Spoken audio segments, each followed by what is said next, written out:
यहां पर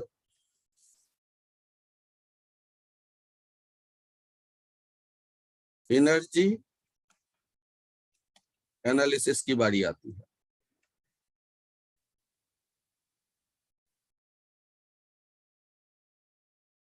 आसानी के लिए अभी मैंने सिंपल सा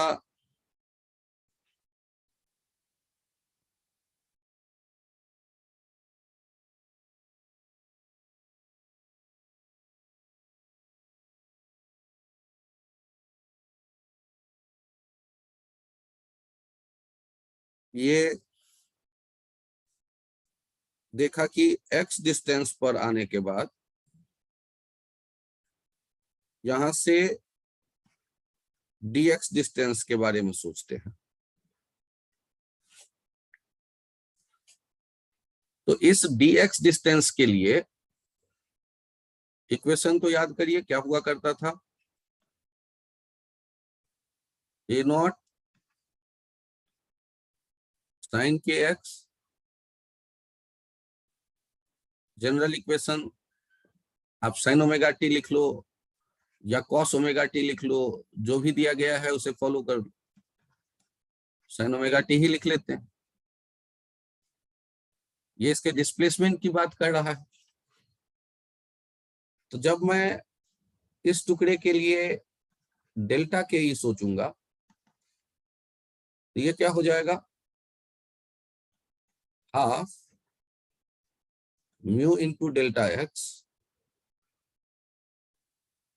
into v particle square, half mu into delta x mu into delta x into del y by del t square. तो आप जब काइनेटिक एनर्जी के बारे में सोच रहे हैं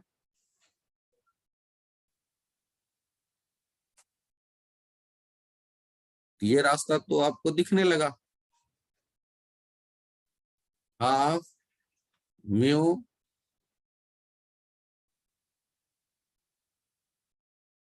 डेल काइनेटिक एनर्जी में ही देख रहे हैं, a naught square omega square cos square omega t sine k x sine square k x del x. ऐसा अपने पास एक काइनेटिक एनर्जी का वैल्यू मिल गया।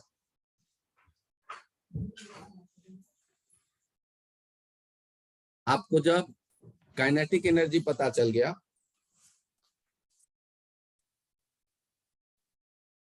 अब ये तो कॉम्प्लिकेटेड दिख रहा है एक्सप्रेशन, तो यहां रुकते हैं क्योंकि इतने से सारा काम खत्म नहीं होता। पहला इक्वेशन, इसी टुकड़े के डेल्टा पोटेंशियल एनर्जी की बात करेंगे तो वो क्या लिखते हैं, T into delta L minus delta x, और याद करिए ये बदल करके किस में आ गया था, half into t into del y by del x का होल स्क्वायर। यहां पर कहानी कुछ अलग टाइप का आया, लाइक साथ में delta x, like potential energy in travelling wave.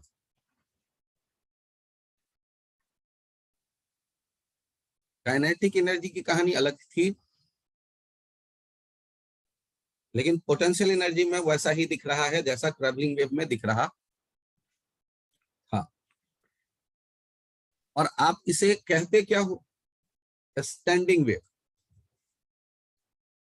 तो स्टैंडिंग वेव में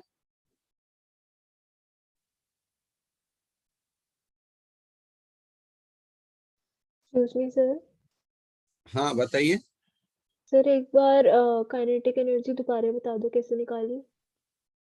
काइनेटिक एनर्जी का आपको कोई फॉर्मूला याद हो तो आप बताइए please. Sir half mv²। Half delta m v particle square. Okay, delta m कैसे लिखेंगे अब ये बताइए इस छोटे से टुकड़े का।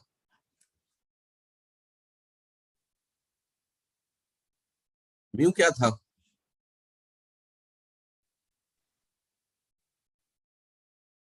मास per unit length. Delta x क्या है? लेंथ। डेल्टा एम कितना हो जाएगा? क्या ये अलग से समझाऊं या ओके? नहीं सर ठीक है। और स्टैंडिंग वेव का जनरल फॉर्म क्या सोचते थे वो याद करो। y इक्वल्स टू कुछ याद आया? जिसको डब्बे में यस घेर सर। दिया उसको टाइम के रेस्पेक्ट में डिफरेंशिएट करेंगे तो ये y क्या है? पार्टिकल का डिस्प्लेसमेंट जो एक्स पोजीशन पर है। उसको टाइम के रेस्पेक्ट में डिफरेंशिएट करेंगे तो क्या आ जाएगा? पार्टिकल का वेलोसिटी आ जाएगा। मैं उम्मीद करूं यहां तक आप आ गए। Yes sir. साइन का डिफरेंशिएशन कॉस हो जाता है और जो कांस्टेंट होते हैं तो पार्शियल डिफरेंशिएशन में टी के बदला जो भी है वो कांस्टेंट। के एक्स छोड़ दिया, ए नॉट छोड़ दिया, sign k x sine square k x हो गया, ए नॉट स्क्वायर हो गया, omega square cos square omega T हो गया, साथ में एक डेल्टा एक्स म्यू है पहले।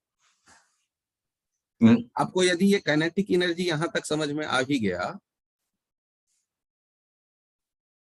तो सोचो ना वीपी उसको माइनस वी इंटू स्लोप भी वो कब लिखते थे। ट्रैवलिंग वेव यहाँ क्या ट्रैवलिंग वेव देख रहे हैं आंखों के सामने? ये इक्वेशन किसका है? एंडिंग का। पर सर उसमें आप एनालिसिस किस में कर रहे हैं? तो एनर्जी एनालिसिस किस में कर रहे हैं? और लिख दो ऊपर, भूल जाते हो तो। स्टैंडिंग वेव, ट्रैवलिंग वेव का तो कर चुके हो, फिर से ट्रैवलिंग वेव क्यों एनालिसिस करेंगे? वेव को थोड़े ना है।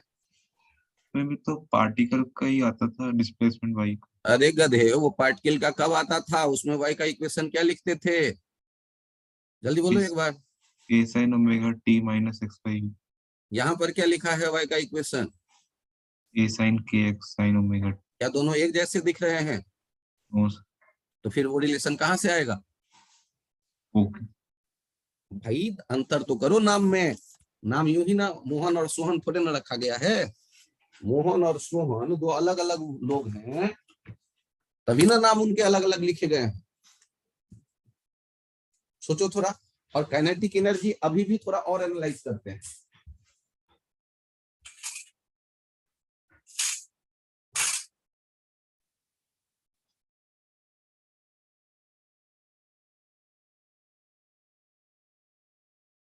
अभी भी थोड़ा और एनालाइज करते हैं।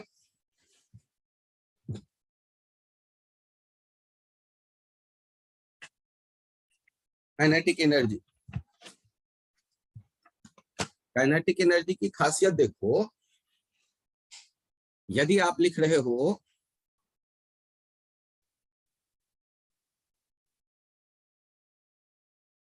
Kinetic energy for one loop तो देखना ध्यान से, हाफ नीचे ही देखो, mu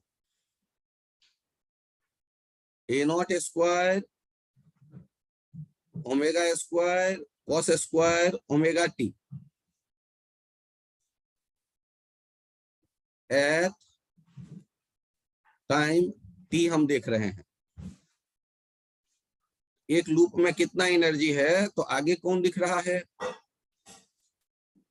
sign square k x और साथ में ये डेल्टा एक्स, और इसको इंटीग्रेट कर देते हो x इक्वल्स टू 0 से कहां तक? λ/2 तक।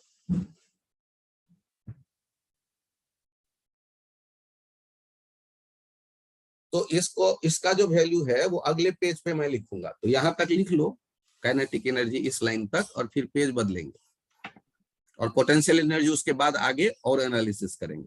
सर एक लूप का मतलब नोड से एंटी नोड है वो हाँ, पाथ एक लूप का मतलब तुम अकल लगाओ, एक लूप कहां से कहां तक, कहीं से कहीं मत देख लेना। एक लूप कहां से कहां तक, लूप के जैसा कौन दिख रहा है, कितने लेंथ का लूप है, 2 लैम्डा लेंथ का या 4 lambda lambda by length? 2 lambda by 2।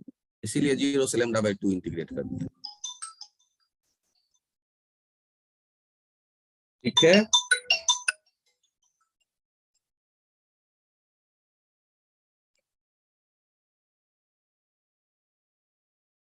हाँ सर बताएं। हेलो,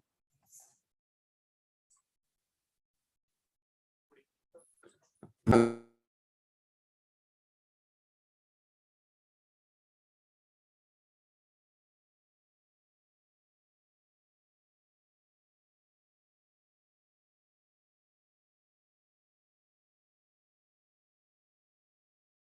सर आप म्यूटेड।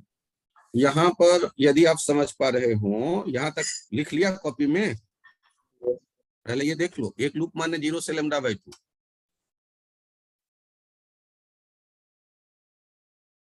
यहाँ तक नोट कर लिया। किताबों में एनसीईआरटी के स्कोप से ये बाहर चला जाता है, तो डेरिवेशन नहीं मिलेगा एनसीईआरटी में।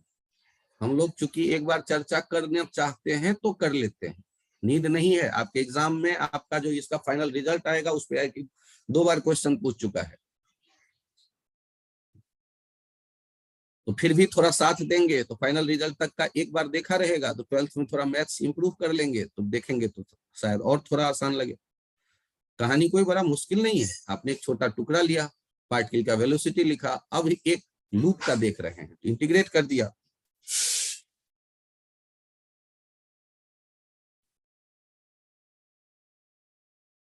क्या लिख रहे हैं, kinetic energy of one loop 1/2 mu omega naught square a square cos square omega T into integration है 0 से लैम्डा बाई 2 तक। यहां लिख दिया 2 sine square k x d x upon 2। Sir ये क्यों लिख लिया,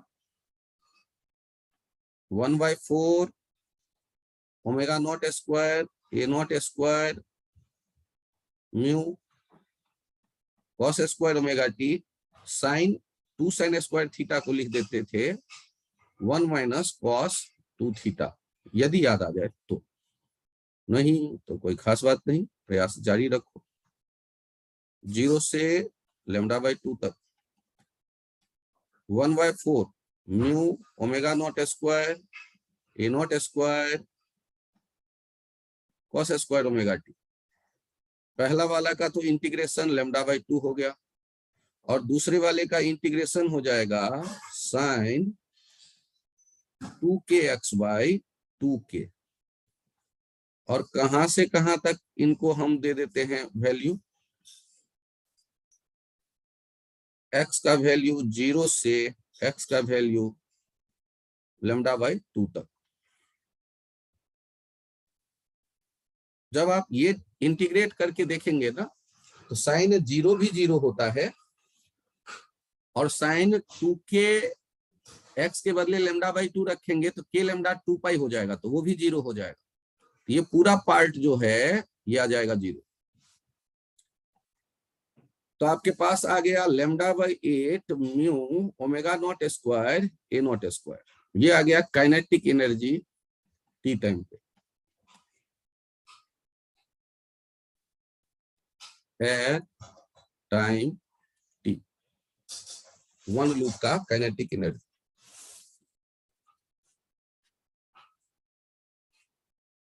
तो इंटीग्रेशन जिनको लगता है कि अब तो मैं नहीं कर सकता, तो नहीं कर सकता अभी, तो कोई बात नहीं, फाइनल रिजल्ट तक पहुंचे। ये भी इतना इंपॉर्टेंट नहीं है कि मैं डब्बा देके इन्हें याद रखने को कहूं। आपको एक रास्ता मिल गया, आधे लूप का पूछे, चौथाई लूप का पूछे, 1/4 लूप का पूछे, 1/8 लूप का पूछे, कुछ भी पूछे, 1/10 लूप का पूछे, तो इंटीग्रेट कर लीजिएगा इसी तरह से। जितने दूर का पूछे जिस टाइम पे निकल आएगा, फिर वो लेकिन जीरो वाला पूछता वो नहीं बता है। दीजिए कैसे क्या हुआ बता जीरो। दूं, क्या बता दूं, इसको फिर से आपने बोलो। जीरो कैसे कर दिया। अपर लिमिट लोअर लिमिट का नाम सुना है कभी? यस सर, अरे नहीं सुना होगा। सुना है सर। देखो तो यहाँ न्यूमरेटर में क्या दिख रहा है, साइन जीरो क्या होता है? अरे साइन जीरो क्या होता है? Sir zero. और 2 के लैम्डा बाई 2 क्या होगा? सर वो नहीं पता, तो के बदले 2 पाई बाई लैम्डा लिखना जानते हो? Yes sir. देखो तो अब क्या हो गया, ओके सर, जीरो हो गया। तो 2 जीरो को घटाएंगे तो भी क्या आएगा, जीरो। Yes sir. ये तो या तो दिख जाएगा या छोड़ देंगे, सीधे सर ने कह दिया तो अच्छी बात। आ जाओ, lambda by 8 mu omega naught square a naught square cos square omega T. Sir आपने फर्स्ट स्टेप में क्या किया? फिर से क्या किया? सर इसमें आपने फर्स्ट और सेकंड स्टेप में कैसे किया? ट्रिग्नोमेट्री भी इतना वीक करके रखे हो अभी तक, भगवान मालिक। साइन 2 थीटा का तो कॉस 2 थीटा का तो कभी वैल्यू याद नहीं किया होगा, तो कैसे याद आएगा तुम्हें कि साइन स्क्वायर थीटा क्या लिखते हैं?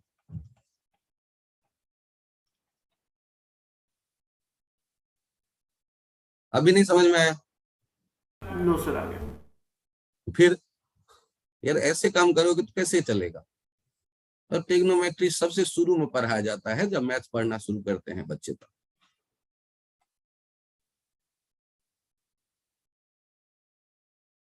कोई बात नहीं, अब यदि सीख गए तो भी बड़ी अच्छी बात है। बहुत बच्चे अभी भी नहीं पढ़ समझ पाते हैं इतने के बाद भी।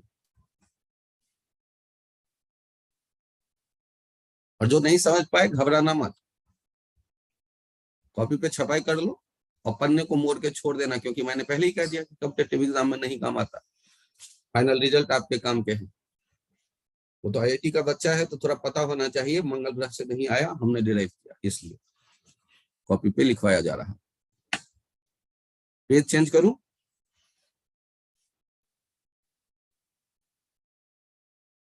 Yes sir.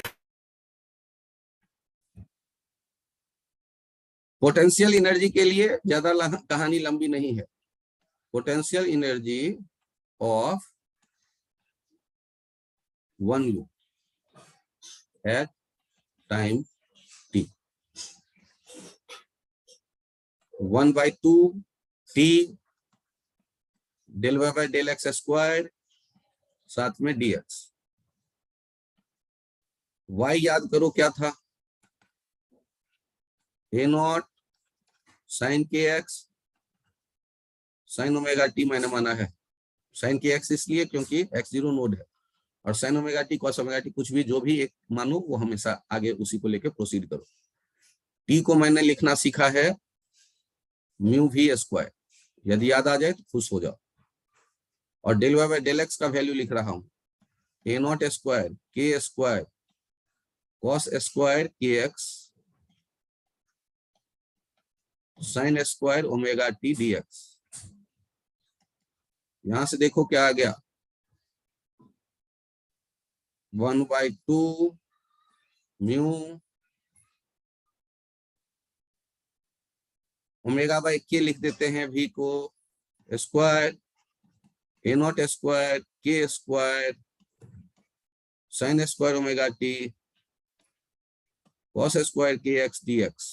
और वन लूप की बात करते हैं 0 से लैम्डा बाई 2।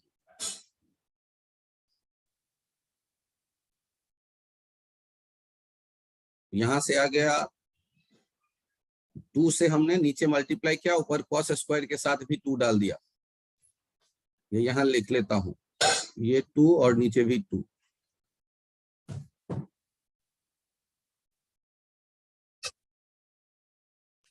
आगे बढ़ेंगे 1/4 mu omega square a naught square sine square omega T, और ये आ जाएगा इंटीग्रेट होके लैम्डा बाई 2 बिना टाइम पास खेले। Lambda by 8 mu omega square a naught square sine square omega T. E time पे आपको पोटेंशियल एनर्जी पता चल गया। सर इंटीग्रेट आपने एक ही लाइन में कर दिया, अरे तो बड़ा करके भी कौन सा फायदा होता है, वैसे ही नहीं समझ में आता। यदि आता है तो वो उसी तरह से ये भी आ गया, क्योंकि 2 sin के स्क्वायर 2 cos स्क्वायर थीटा लिखते हैं 1 प्लस cos 2 थीटा, वही वाला आइडिया फिर अप्लाई कर दो। फिर से इंटीग्रेट करोगे तो cos साइन में बदलेगा, वो 0 हो जाएगा, एक 1 वाला आ जाएगा λ/2। और चेक करो क्या ये काइनेटिक एनर्जी और पोटेंशियल एनर्जी में एक में cos स्क्वायर दिखेगा, एक में sin स्क्वायर दिखेगा, ओमेगा टी। टोटल आ गई। यहां तक आ गए?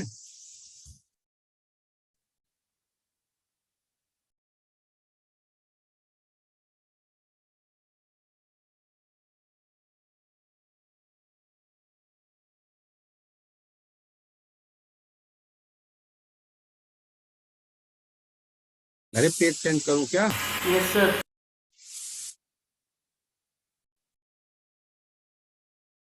आपको अब सोचना है total energy of one loop at time t. ये कितना आ गया?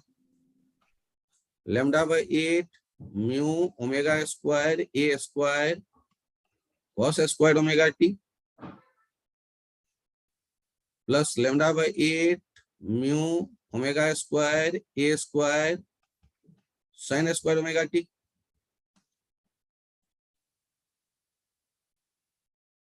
λ/8 mu omega square a square, which is independent of t. Hence, energy of one loop equals to λ/8 mu omega square a square equals to constant.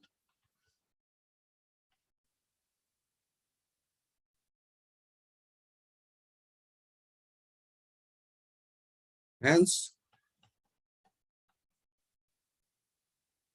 energy of one loop do not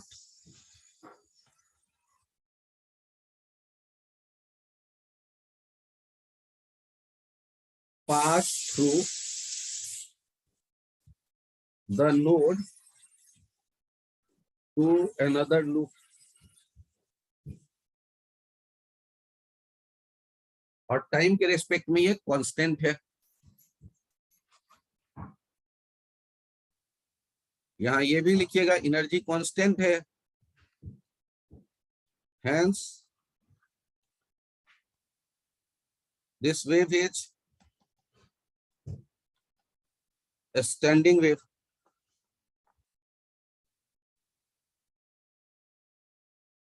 Because energy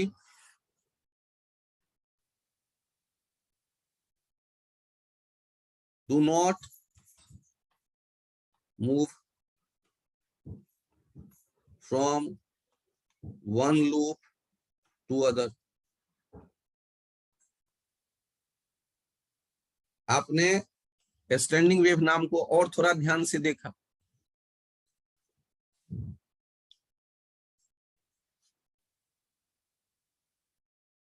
एक loop की जो energy है वो constant है,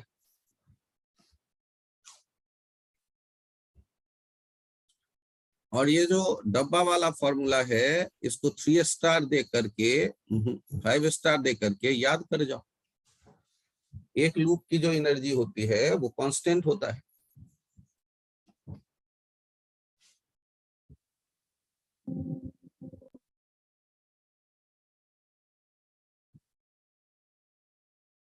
क्या मैं page change करूं? No sir. Sir एक मिनट। आराम से आराम।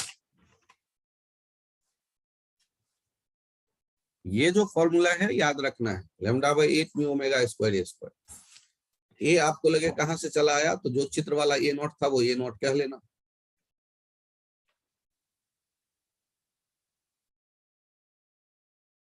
चित्र में यदि ए नॉट लिखे थे तो ए नॉट कह लेना।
यहां पर आप लिख चुके हो तो मैं पेज चेंज करूं।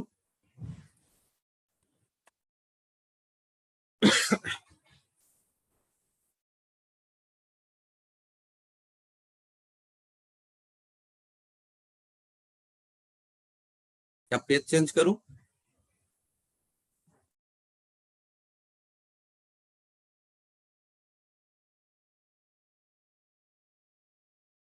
Yes, sir.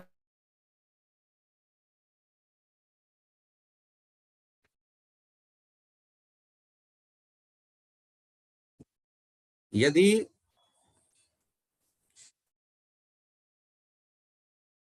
Energy of total wire of length L and have P loop or oscillation is with harmonic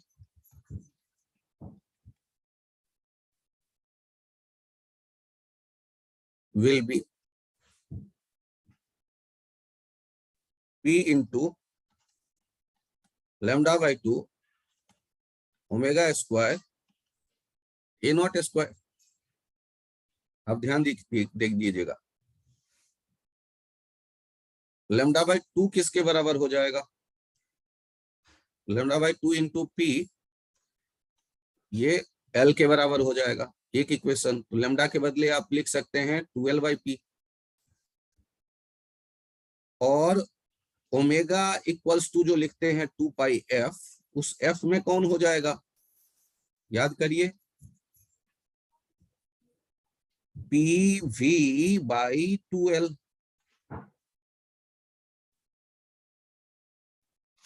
ये सारी कहानी तब चल रहा है जब हम बात कर रहे हैं पीथ हार्मोनिक के लिए, फॉर पीथ हार्मोनिक।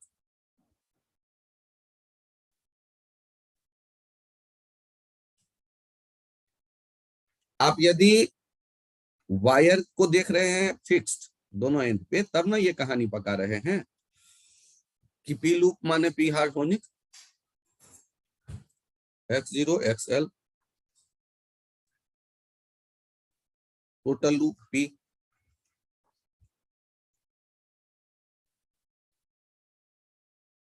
अब इनको लाकर यहां पुट अप कर दो, तो देखो तो एनर्जी का कहानी क्या बन जाता है। एक तो ये पी, लैम्डा बाई 2 के बदले L by P, omega square के बदले 4 pi square P square v square by 4L square into a naught square. अब यहां से काट पीट के देख लो क्या आ जा रहा है, पी कैंसिल आउट हो गया, एक एल कट जाएगा, 4 कट जाएगा, आ जाएगा pi square a naught square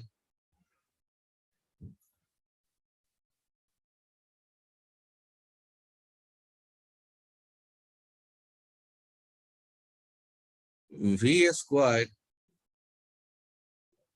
denominator में एक एल दिख रहा है, I think L, into numerator में एक पी स्क्वायर भी दिख रहा है। तो आपको यदि विथ हार्मोनिक कह दे और टोटल एनर्जी पूछ ले तो ऐसे प्रोसीड कर सकते हैं आप।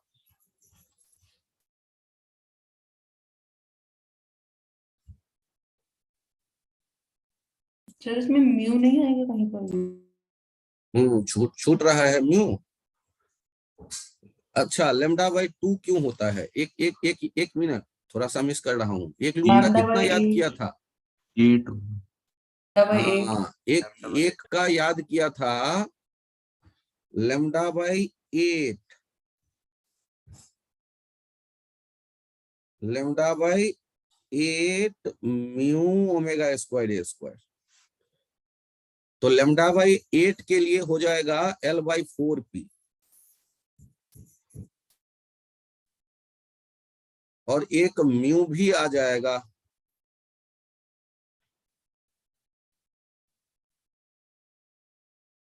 Lambda by 8 mu omega square a square. अब कैंसिल आउट करके जो लिखेंगे उसको सुधारना होगा मुझे थोड़ा सा। बताइए क्या लिख दूं?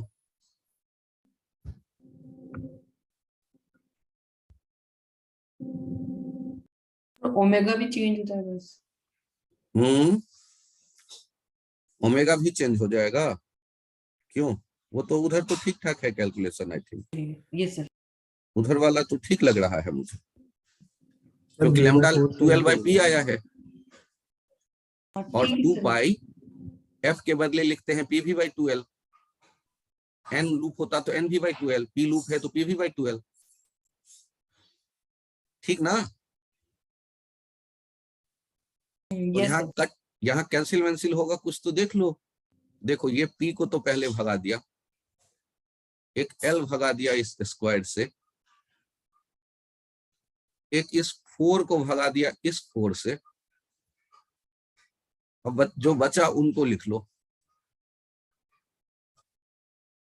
ऊपर में लिख रहा है एक म्यू, तो pi square mu v square P square a naught square, नीचे एक एल रह गया, आई थिंक एक एल और एक 4 भी रह गया, एक 4।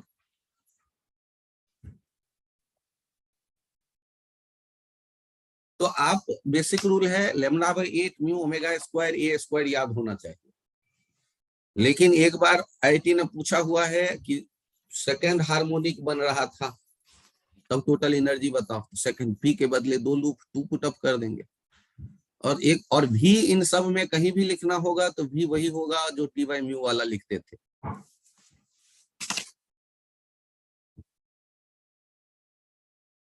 यहां तक लिख लो, फिर मैं पेज चेंज करूं।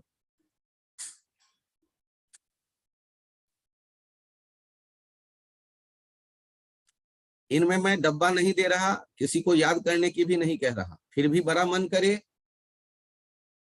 तो आप ये लास्ट वाला लाइन ऊपर वाले कहानी के साथ याद रखिएगा कि एनर्जी तब जब पिथ हार्मोनिक में ऑसिलेशन हो, दोनों एंड फिक्स हो वायर के, एल लेंथ का वायर, तब ये एनर्जी लिखेंगे। ए नॉट वहां एम्पलीट्यूड रहा हो स्टैंडिंग वेव में मैक्सिमम एम्पलीट्यूड, क्योंकि अलग अलग पॉइंट के अलग अलग एम्पलीट्यूड होते थे। और lambda by 8 mu omega square a square, ये तो कम से कम याद रखना ही रखना है एक लूप के लिए energy.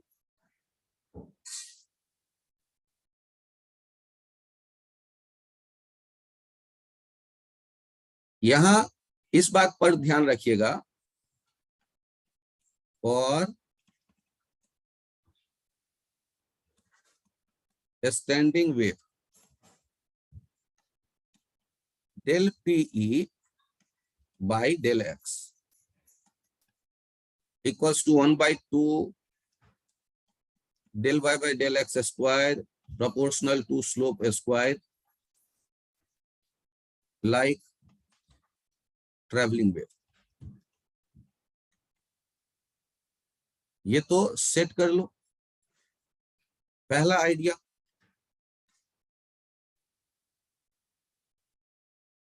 For its kinetic energy, think like SHM.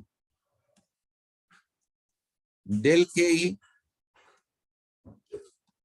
half mu del X into V particle square।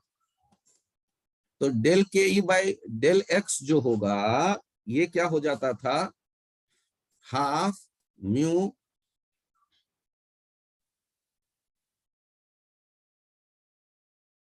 A naught sine k x, तो हो गया पोजीशन डिपेंडेंट एम्पलीट्यूड। तो ए ओमेगा ये वेलोसिटी हो जाता है। तो आप ये कह दीजिएगा यहां पर एसएचएम की बात कर रहे हैं ना, half mu v particle square। Here we cannot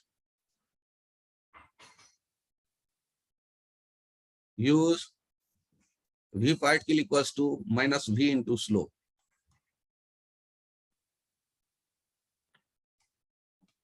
We can think v particle equals to amplitude omega like SHM।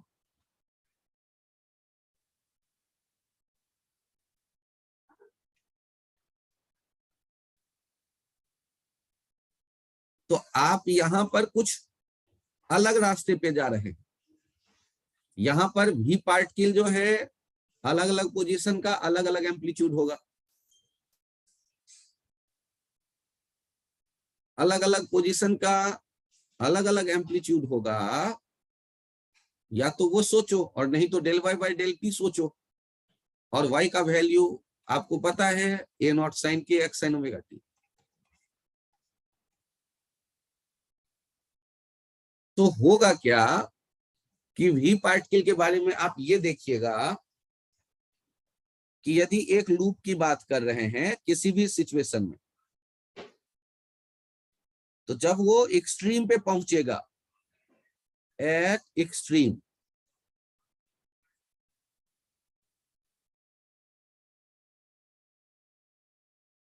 Eight extreme पे आप देख रहे हैं एक्सट्रीम पे क्या हो जाता है, रेस्ट।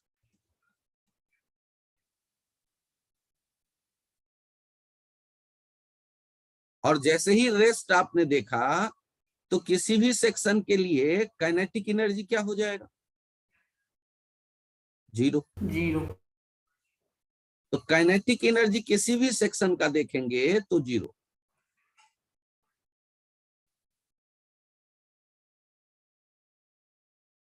लेकिन यदि आप पोटेंशियल एनर्जी की बात करेंगे, मान लो इनके नाम रख देते हैं, पहला सेक्शन, दूसरा सेक्शन, तीसरा section. Del PE 1 greater than del PE 2 greater than del PE 3, और 3 वाला जीरो क्योंकि स्लोप जीरो हो गया। तो अलग अलग सेक्शन का पोटेंशियल एनर्जी अलग अलग होने वाला है और वो स्लोप पे डिपेंड कर रहा है। तो काइनेटिक अलग देखना, एक्सट्रीम पे पहुंचा सब रुक गया है,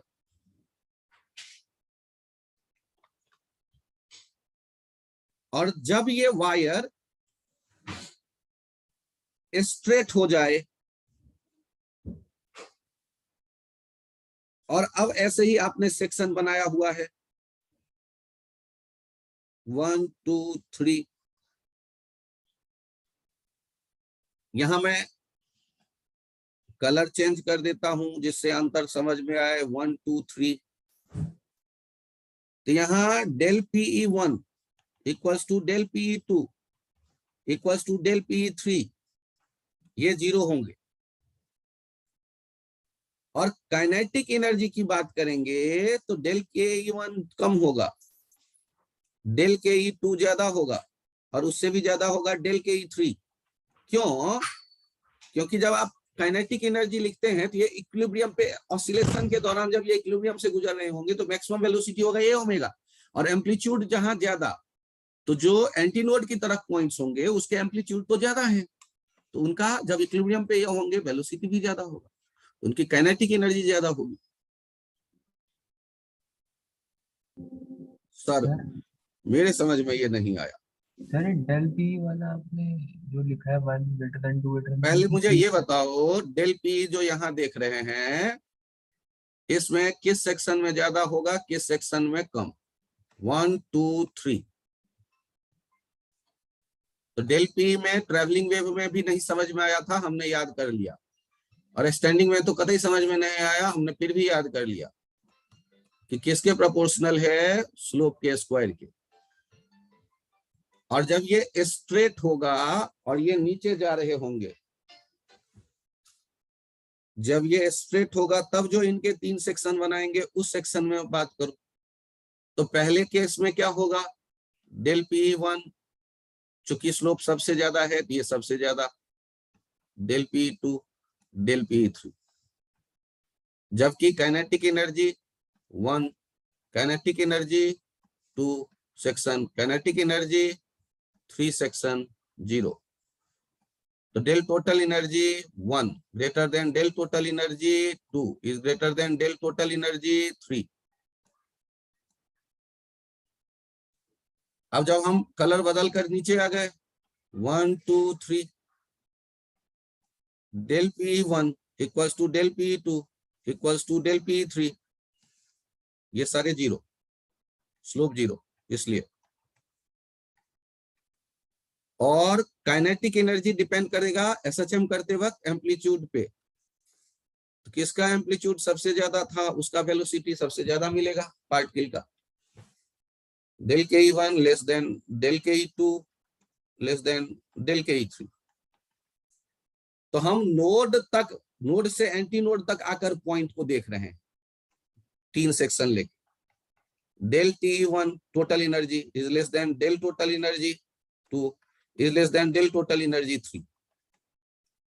आप इधर उधर मत दिमाग दौड़ाना, फोकस करना कि हमें याद है स्लोप के स्क्वायर पे पोटेंशियल एनर्जी डिपेंड करता है और SHM की तरह देख रहे हैं इक्विलिब्रियम पे वेलोसिटी ओमेगा, ये पोजीशन डिपेंडेंट है, सेंटर पे नोड एंटी नोड के पास मैक्सिमम। तो आप क्या देख रहे हो कि लूप के आधे लूप का जो एनर्जी है, आधे लूप का एनर्जी जब वो एक पहले इधर ज्यादा एनर्जी है इधर कम, इधर ज्यादा एनर्जी है इधर कम, और जब ये स्ट्रेट हो जाता है तो इधर ज्यादा एनर्जी है इधर कम, इधर ज्यादा एनर्जी है इधर कम। तो आप ये देखो मेरे हाथ के इशारे को, ऑसिलेट करेगा wire up and down up and down up and down, और एनर्जी ऑसिलेट करेगा एक लूप में। अप जाते वक्त सेंटर से किनारे की तरफ टोटल एनर्जी शिफ्ट होगा, और किनारे से फिर सेंटर की तरफ शिफ्ट होगा जब इक्विलिब्रियम पे आया, फिर इक्विलिब्रियम से नीचे जाएगा तो आर्क बनेगा, किनारे की तरफ शिफ्ट हो जाएगा, एक्सट्रीम पे जाते जाते सारा एनर्जी किनारे पे जमा। और फिर ये, तो इसका मतलब लूप के आधे लूप का एनर्जी कांस्टेंट हमें मिलेगा, लेकिन बाकी किसी भी सेक्शन के एनर्जी को यदि हम कहें कि टोटल एनर्जी कांस्टेंट होगा तो ये मूर्खता हो जाएगी हमारी, क्योंकि एनर्जी इस लूप के भीतर में कबड्डी खेल रहा है। किनारे से बीच तक आता है, बीच से किनारे तक जाता है, किनारे से बीच तक आता है, बीच से किनारे तक जाता है। जिनको ये 2 तरह का टुकड़ा दिख रहा है, पोटेंशियल स्लोप के स्क्वायर पे डिपेंड करता है और काइनेटिक एनर्जी SHM के एम्पलीट्यूड ए ओमेगा, और इक्विलिब्रियम पे ए जिसका ज्यादा, ओमेगा तो सबका एक जैसा, जिसका ए ज्यादा एम्पलीट्यूड एंटी नोड के पास सबसे ज्यादा, उसके बगल में कम, उसके बगल में नोड पे 0। तो काइनेटिक एनर्जी नोड के पास जो हो रहेगा 0, पोटेंशियल एनर्जी नोड के पास जब एक्सट्रीम पे चले गए हैं वायर्स तो वहां सबसे ज्यादा होता है, सबसे ज्यादा आर्क होती है। आप में से कुछ बच्चों को ये दिखने लगेगा।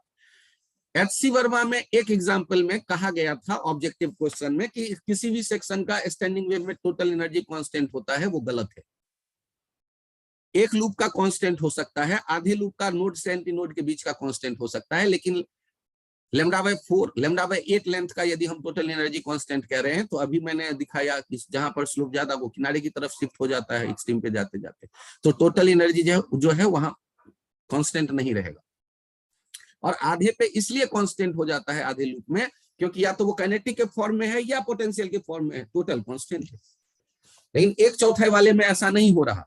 यदि 1/4 लूप मतलब λ/8 लेंथ के बारे में सोच रहे हैं आप, तो λ/8 लेंथ में जब वो पोटेंशियल के फॉर्म में है तो वहां ज्यादा एनर्जी है, और जब वो काइनेटिक के फॉर्म में है तो उस आधे वो λ/4 टुकड़े में कम एनर्जी है, क्योंकि एंटी नोड की तरफ शिफ्ट हो गया है ज्यादा एनर्जी।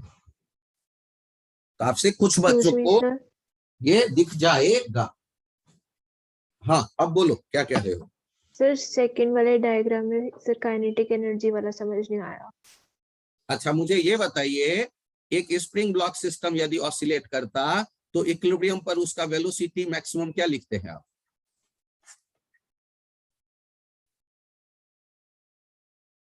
कहो नहीं यार, ये ओमेगा नहीं बोल पाओगे? Yes sir. तो अब बताओ, यहाँ पर एम्पलीट्यूड का तीनों पॉइंट का एक जैसा है स्टैंडिंग वेव में? No sir. Amplitude A1 A2 A3 में क्या अकल में है आपके, कौन सा एम्पलीट्यूड ज्यादा है? A3। A3 ज्यादा है तो वहां वेलोसिटी ज्यादा है, वेलोसिटी ज्यादा है तो काइनेटिक एनर्जी ज्यादा। कौन सा इसमें यार रॉकेट साइंस है भाई?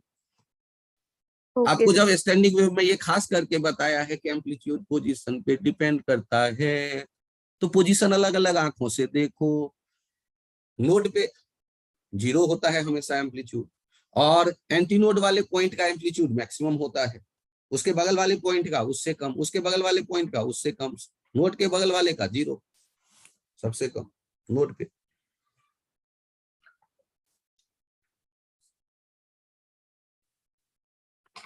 सर आप एक बार दोबारा बता सकते हो λ/4 का कांस्टेंट क्यों नहीं है टोटल एनर्जी?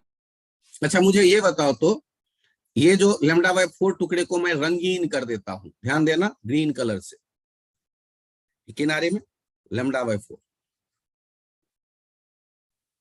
ये देखो तो P से Q तक और P से R तक, जब ये कौन सा एनर्जी P से Q के फॉर्म में जब देख रहे हैं तब एनर्जी, और P से R के फॉर्म में स्ट्रेट देख रहे हैं तब एनर्जी, क्या दोनों एनर्जी एक जैसा है? No sir. तो कैसे कांस्टेंट होगा? ड्यूरिंग द ऑसिलेशन कांस्टेंट कब हो सकता? यदि एनर्जी सेम होता। जब वो स्ट्रेट हुआ है तो स्ट्रेट होने पर ज्यादा एनर्जी एंटी नोड के पास शिफ्ट हो गया, और जब कर्व था तो ज्यादा एनर्जी नोड के पास था। लेकिन हम नोड से एंटी नोड के बीच का टोटल एनर्जी तो हम कांस्टेंट इसलिए बोल सकते हैं, लेकिन केवल λ/4 P से Q P से R वाले को हम बराबर नहीं कह सकते। अब भी दिखा या नहीं दिखा? दिख गया सर। सर जिन बच्चों को ये नहीं समझ में आता उनके भी रैंक 5000 तक, 4000 तक, 3000 तक आ जाएंगे IIT में। केवल टॉप 1000 बच्चों से हम एक्सपेक्ट करते हैं 10 लाख में, जो इन चीजों को बहुत अच्छी तरह देख रहे होते हैं, केवल टॉप 1000। बाकी का सिलेक्शन इसके बिना भी हो जाता है। सर हाँ बोलो। सर आपने भी बताया कि पूरे वेव में एनर्जी कांस्टेंट नहीं रहती, मतलब इसके लिए सर एनर्जी पूरी कांस्टेंट नहीं रहती, आपने बताया था अभी। अरे गधे, पूरे किसके लिए? यहाँ टुकड़े में बात की जा रही है। तुम्हारे गर्दन की एनर्जी, तुम्हारे हाथ की एनर्जी, पैर की एनर्जी, तुम्हारे पूरे बॉडी की एनर्जी, पूरे लूप की एनर्जी, आधे लूप की एनर्जी, 1/4 लूप की एनर्जी। तुम किसकी बात करना चाहते हो? बोलो। सर पूरे लूप की। पूरे लूप की एनर्जी का फॉर्मूला कितना लिखा है तुमने? एनर्जी 1 लूप, जल्दी बोलो। λ/8 mu omega square mu n omega square. Square कितने n देर को नॉट। भूल गए? ये कांस्टेंट नहीं लिखा था?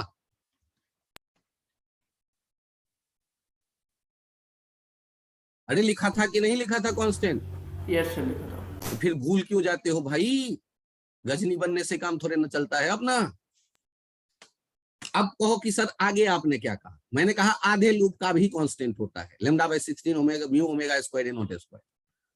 फिर पूछो सर आगे क्या कहा? मैंने कहा कि 1/4 लूप का एनर्जी कांस्टेंट नहीं होगा।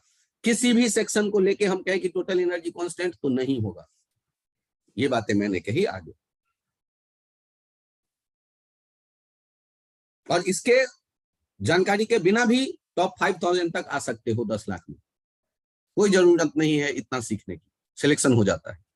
लेकिन आप यदि चाहते हो टॉप 1000 में जाएं, टॉप 500 में जाएं, टॉप 200 में जाएं, तो ये अच्छी तरह से दिखना आना चाहिए। किस टाइम पे एडवांस में इसका यूज कर देगा आईआईटी, कोई नहीं कह सकता। आईआईटी ने जब पूछा है तो आसान पूछा है, सीधे ये पूछा है 1 लूप का एनर्जी बताओ या 2 लूप का एनर्जी बताओ।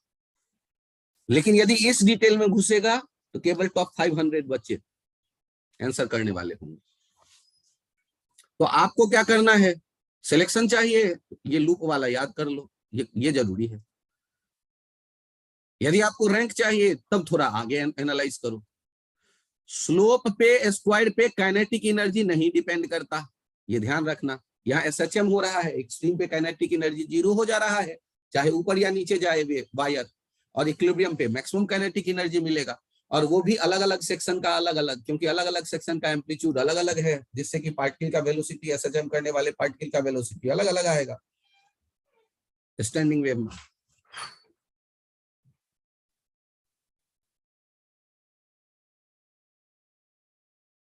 मैं उम्मीद करूं कि थोड़ा थोड़ा आपके कुछ नहीं भी समझ में आया तो ये 1 लूप का एनर्जी याद कर लेंगे। सर हाँ बोलो।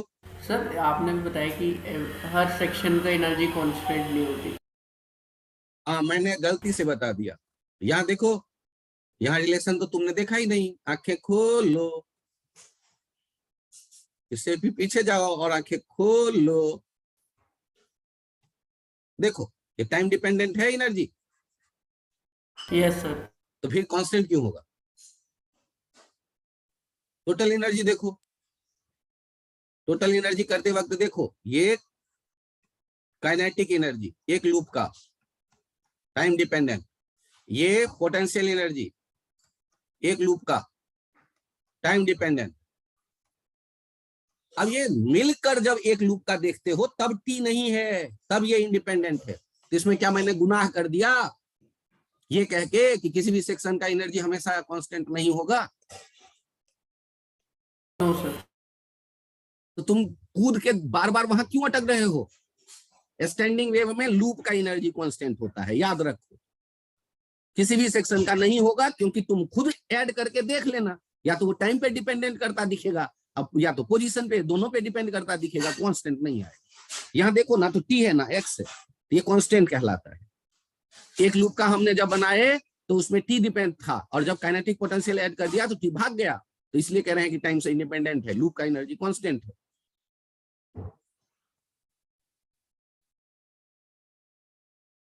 Okay sir.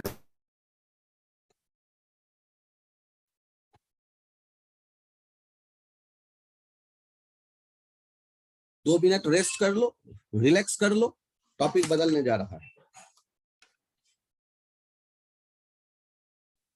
2 मिनट नहीं, 5 मिनट रेस्ट कर लो।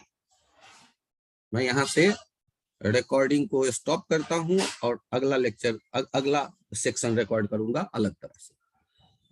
तो ये 2 मिनट 5 मिनट आप रिलैक्स कर लो। एनर्जी एनालिसिस कंप्लीट हो गया स्टैंडिंग वेव।